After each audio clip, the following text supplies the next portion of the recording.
근데 내가 이런 상황에서 모든 걸 올인하고 잘 안 됐을 때는 자존감이 정말 바닥을 치게 되고 내가 이렇게까지 못난 사람이었나? 정말 무가치하구나. 이런 식으로 부정적인 기류에 휩싸이게 되어 있습니다. 네, 안녕하세요. 다정한 청년의 다일입니다. 오늘은 절대 다시 만나면 안 되는 경우라는 주제로 이야기를 나눠보도록 하겠습니다. 다시 만나면 안 되는 경우는 사실 굉장히 많죠. 상대가 별로인 경우, 상대가 배울 점이 없는 경우, 그냥 서로 맞지 않는 경우, 또 다른 경우로는 계속해서 반복되는 문제를 우리가 극복하지 못하고 똑같은 상황을 맞이하고 있는 경우 등등. 근데 오늘 저는 딱 두 가지 부분만 말씀을 드려보고자 해요. 우선 첫 번째로는 어떤 기준으로 생각을 해보실 수 있냐면 그 사람을 만났을 때의 나의 모습이 어땠는가, 이 기준으로 생각을 해보시면 좋을 것 같아요.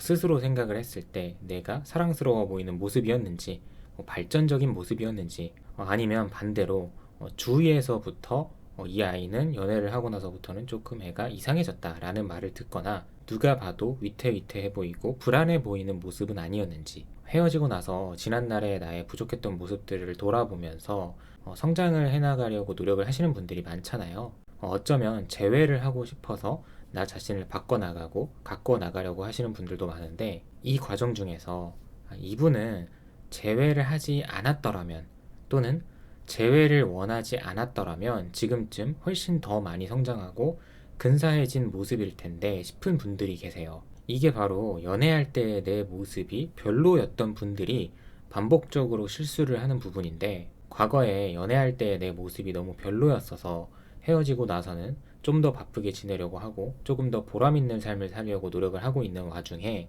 시간이 조금 흐르면서 이제는 여러모로 나 스스로 조금 괜찮아졌다고 생각을 하는 거예요.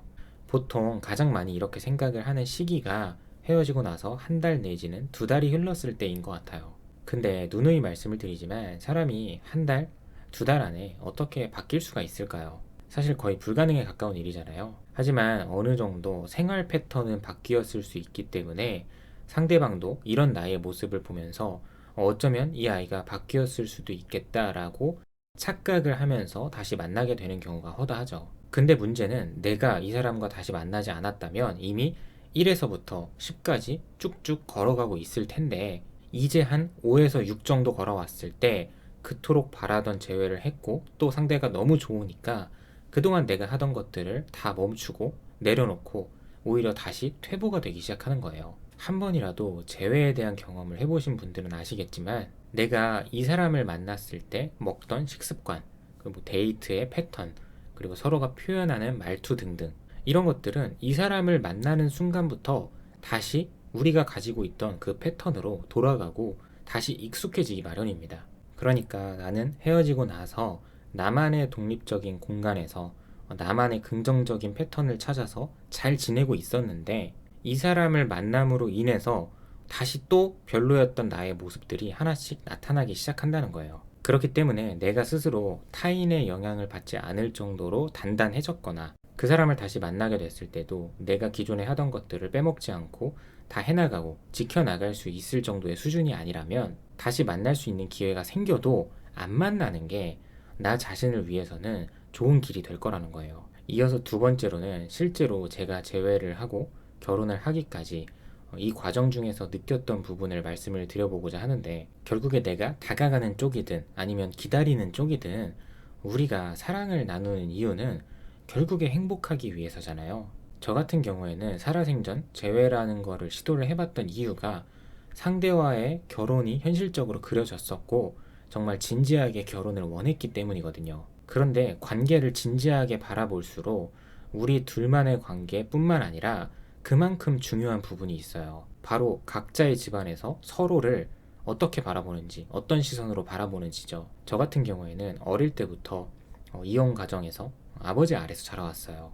물론 요즘에는 이혼 가정이 너무 많기 때문에 이걸 가지고 뭐 흠이라고 하냐라고 말할 수 있겠지만, 당사자들은 어릴 때부터 성장하는 과정에서부터 말로 다 표현하기 힘든 그런 미묘한 감정들이 있기는 해요. 또 저 같은 경우에는 와이프의 집안이 워낙 화목한 가정이고 부모님 두 분께서도 너무 밝고 다정다감한 분들이기 때문에 재회를 하고 나서 처음으로 만나 뵙고 인사를 드리기 전까지는 상대적으로 내가 조금 부족한 부분이 있기는 할 것 같다라고 생각은 했었어요. 그리고 또 우리가 한번 만나다가 헤어졌다는 전적이 있기 때문에 이 부분을 부모님들도 알고 계시기 때문에 괜시리 이런 부분도 압박감이 조금 더 가중되는 느낌도 있기는 했던 것 같습니다. 그리고 꼭 저처럼 이혼 가정의 문제가 아니더라도 내가 가정적으로 결핍이 있는 부분, 내지는 개인적으로 다른 사람들보다는 상대적으로 부족하다고 느끼는 부분들이 있을 수 있잖아요. 근데 저는 이제 와서는 결혼을 했기 때문에 조금 더 편하게 이야기를 드릴 수 있는 부분이지만, 제가 재회를 하고 처음으로 부모님들께 인사를 드리러 갔을 때 만약 부모님들이 저를 안 좋게 보시거나 내켜하지 않는 모습을 보이셨었다면 저는 그 관계를 과감하게 포기를 하려고 했을 거예요. 물론 그 자리에서 어느 정도의 반응을 보여주시냐에 따라서 저도 어느 정도 노력을 해봐야겠다 생각은 했겠지만, 내켜하지 않는 분들이 갑자기 태도가 돌변해서 적극적으로 찬성을 해준다는 게 현실에서 쉽지 않은 일이니까요. 개인에 따라서 회복 속도의 차이는 있겠지만, 사람이 어디든 한번 다치고 나면 그 상처를 회복시키려고 무진장 애를 써야 돼요. 빨리 회복을 해야 그 시간을 아껴서 남들이 해보지 않는 도전을 한 번 더 해본다든지, 아니면 그 시간에 다른 사람을 한 명, 두 명, 세 명이라도 더 만나본다든지. 결국 앞서 언급드린 것처럼 사람은 행복하려고 사랑을 나누는 건데, 이미 내가 따뜻한 대우를 받지 못한 상태에서 계속해서 장시간 동안 조금은 반 억지로